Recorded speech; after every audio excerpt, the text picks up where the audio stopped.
Donald Trump has been missing in action. He remains in the Presidential Witness Protection Program. House Republicans are on vacation all across the country and the world, and Senate Republicans continue to vote on the same partisan Republican spending bill that's dead on arrival because it guts the health care of the American people. Donald Trump and the Republicans are not behaving responsibly. They're not behaving in a serious manner.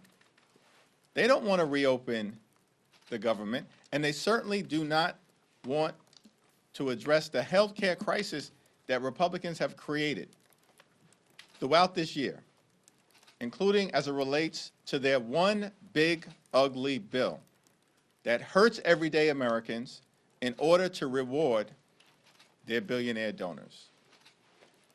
Democrats made clear, including at the White House meeting on Monday, that health care premiums, copays, and deductibles were about to skyrocket for tens of millions of Americans all across the country in an environment where the cost of living in this country is already too high. Donald Trump has already made life more expensive because of his tariffs and failed Republican policies. But that cost of living crisis is about to get worse, particularly as it relates to health care costs. Here are just 3 examples as it relates to the types of skyrocketing health care costs that everyday Americans are about to confront. In the Commonwealth of Virginia, by way of example, just one plan.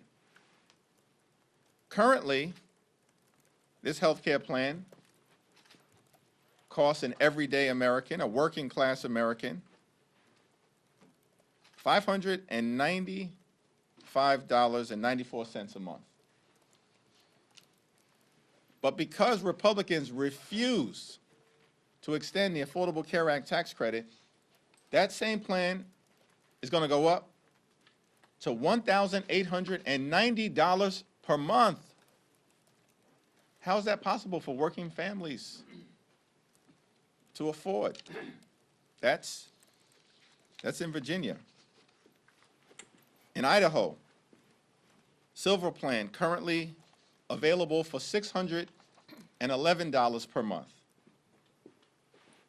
But it's now public information that because of the Republican refusal to extend the Affordable Care Act tax credits, that same plan, currently $611 per month, will go up to $2,083 a month in an environment where America is already too expensive, where the cost of living is already too high, where the Trump tariffs are already imposing thousands of dollars per year of additional costs.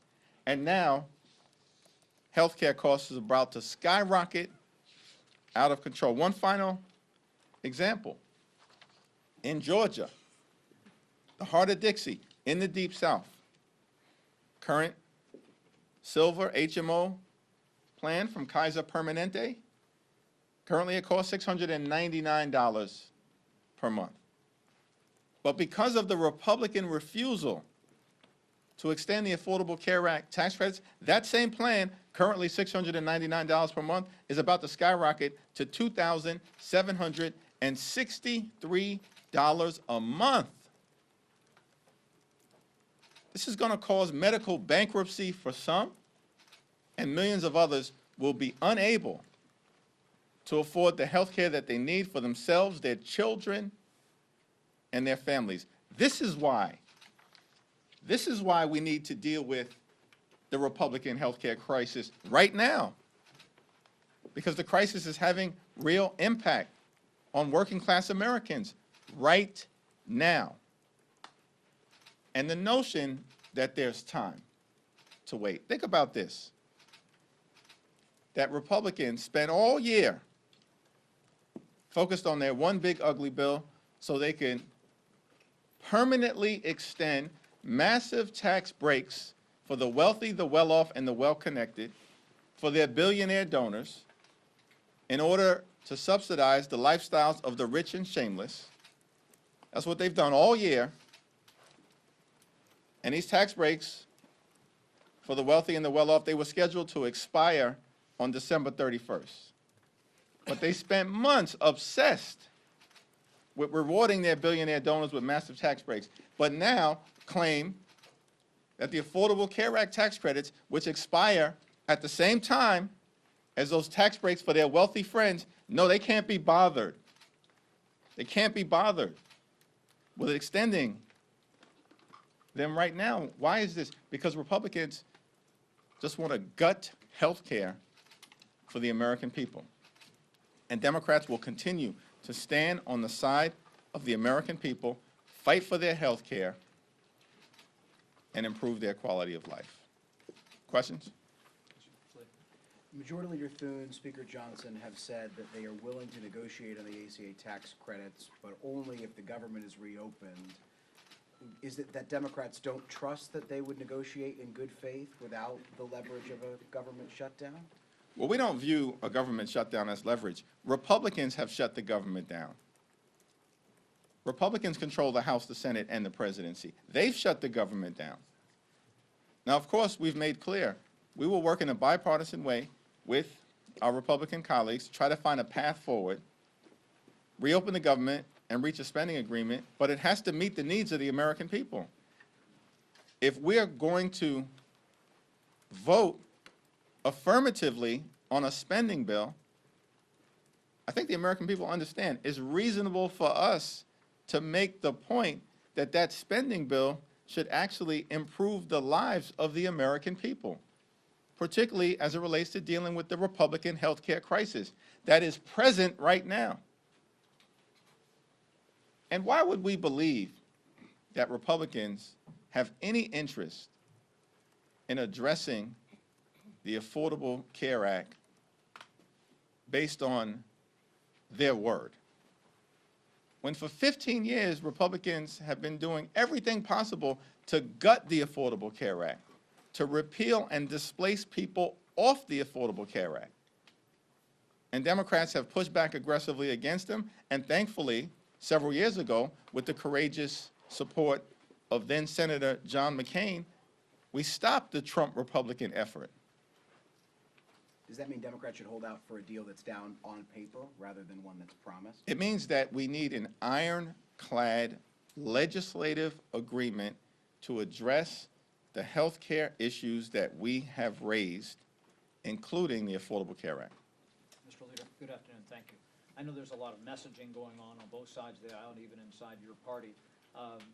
Ocasio-Cortez and Bernie Sanders, they had their feed. They seem to be getting a lot of attention here. There was a lot of criticism of the official Democratic feed and glitches and everything else. To what do you attribute what Ocasio-Cortez and Sanders are doing compared to what you guys were doing and the criticism that was leveled about? I have no idea what that question actually is intended to mean.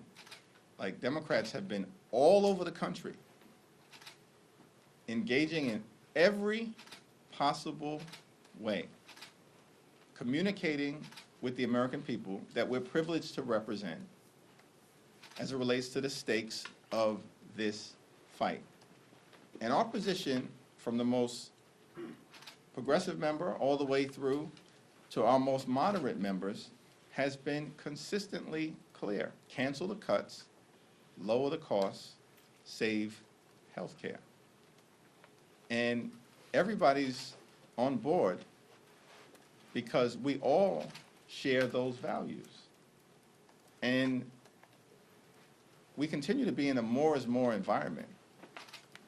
So I think that observation seems to be the silliest thing possible when we're fighting to defend the health care of the American people. And by the way, anybody who understands what a more is more environment means is that you create content that can then be distributed by members to their constituents, and that's what members continue to do, speak authentically to the people that they're privileged to represent. There are some reports floating around that Speaker Johnson might not bring the chamber back next week. What guidance have you gotten about next week's House schedule, and are you concerned about this further delaying the swearing-in of Congresswoman-elect Adelita Grijalva? House Republicans continue to be on vacation, spread out across the country and the world, and this makes no sense. It's Exhibit A for the fact that House Republicans wanted to shut the government down and have no interest in reopening it because they don't want to provide health care to everyday Americans. Have you spoken to Speaker Johnson about the timing of swearing in of Adelita Grijalva, and if so, what did he say? It's our expectation that Representative-elect Adelita Grijalva will be sworn in as soon as the House is back in session next Tuesday. Thanks. Yeah.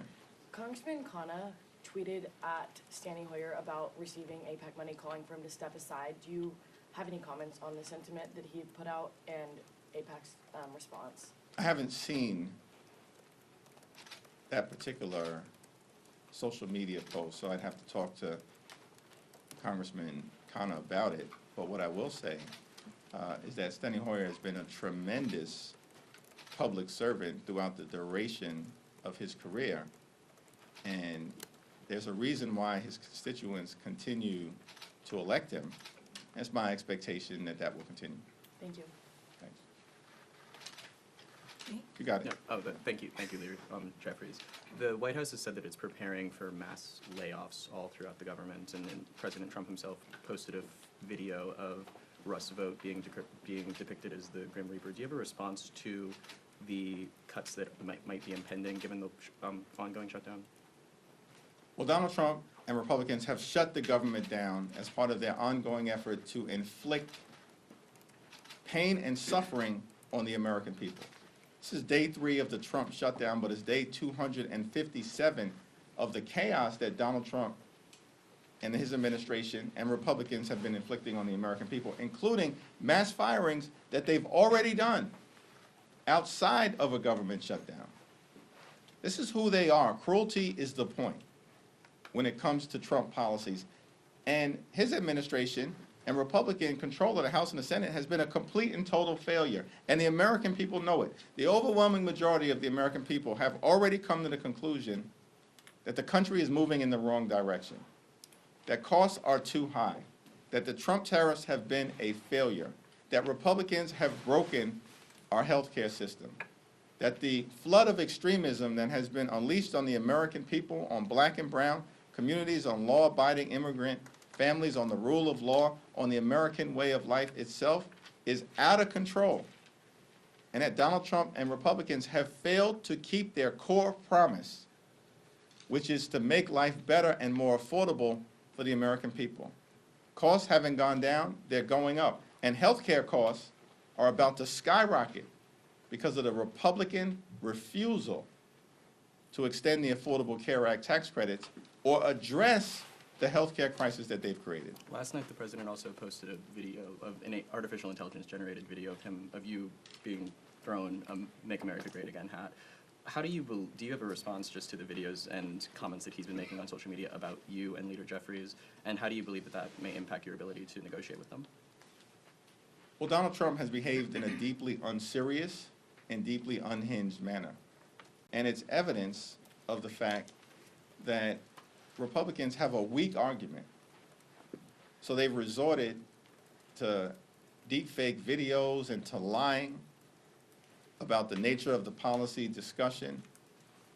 They've refused to bring House Republicans back to Washington, D.C.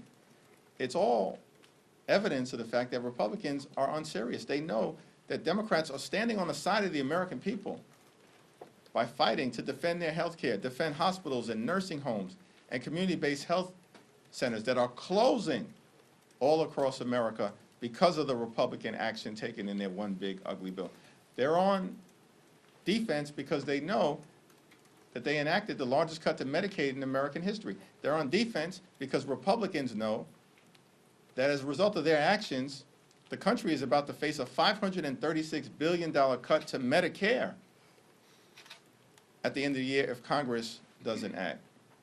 They're on defense because they know the Affordable Care Act tax credits are popular with the American people, because the American people know that we should be standing on the side of working class Americans.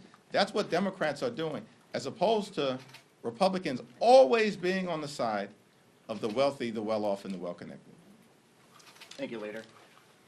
You've taken a hardline stance on these Affordable Care Act tax subsidies. It impacts roughly 20 million people, which is 5 to 6% of the population. Is it really worth burdening the rest of the country, the rest of the 95% of the country, with a government shutdown over something that impacts only 5 to 6%?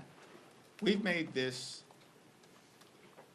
healthcare fight about all of the things, all of the people. And by the way, just to be clear, everyone is about to experience dramatically increased premiums, copays, and deductibles because of the Republican healthcare crisis. Everyone in America.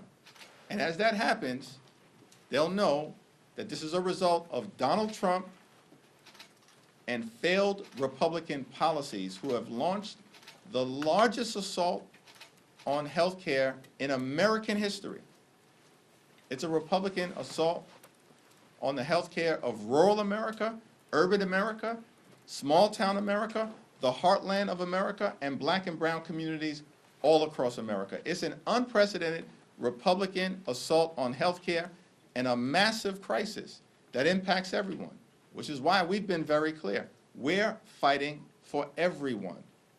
And the reality is, the dramatic increases in health care premiums that the American people are about to experience, some are connected to the Affordable Care Act tax subsidies and tax credits that Republicans are unwilling to renew in states like Virginia, a purple state, in states like Idaho and Georgia. These are red states.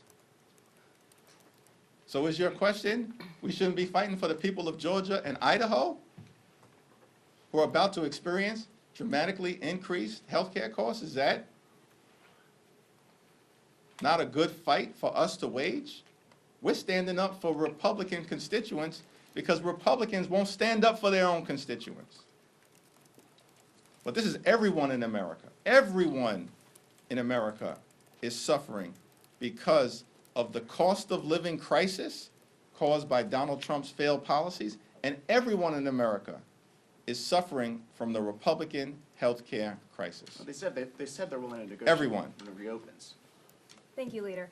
Congressman Ralph Norman has filed legislation to abolish paychecks for members of Congress during a government shutdown with no payback.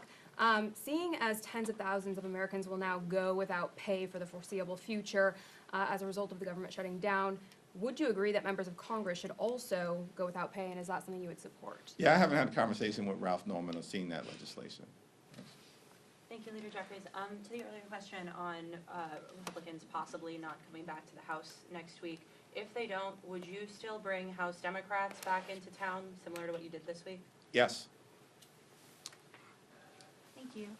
Some Republicans are saying that they won't support any ACA subsidies without high protections.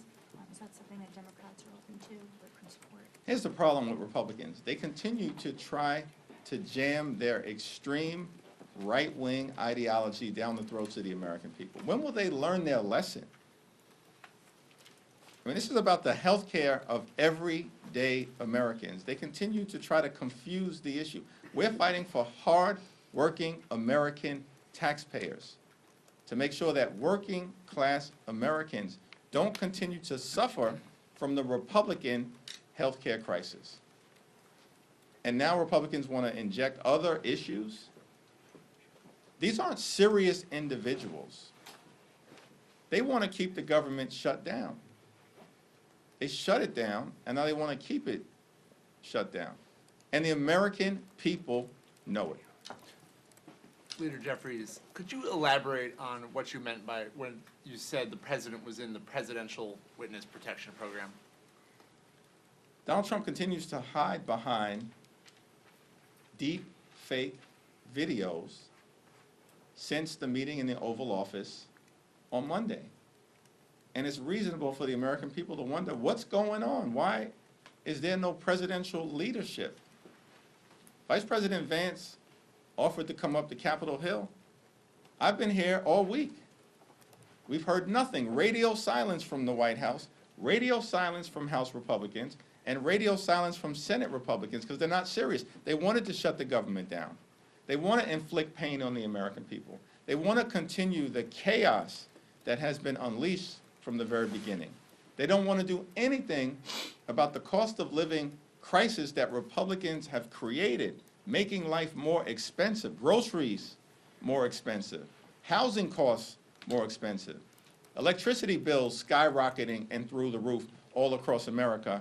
And now, because of Republican inaction and the cruelty of their policies connected to the healthcare crisis that they've created, premiums, copays, and deductibles are about to skyrocket as well.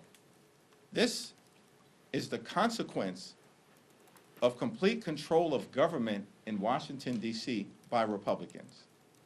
And the American people, everyday Americans, are suffering, and the only group of people benefiting from Republican policies right now are their billionaire donors. Thank you. Thank you.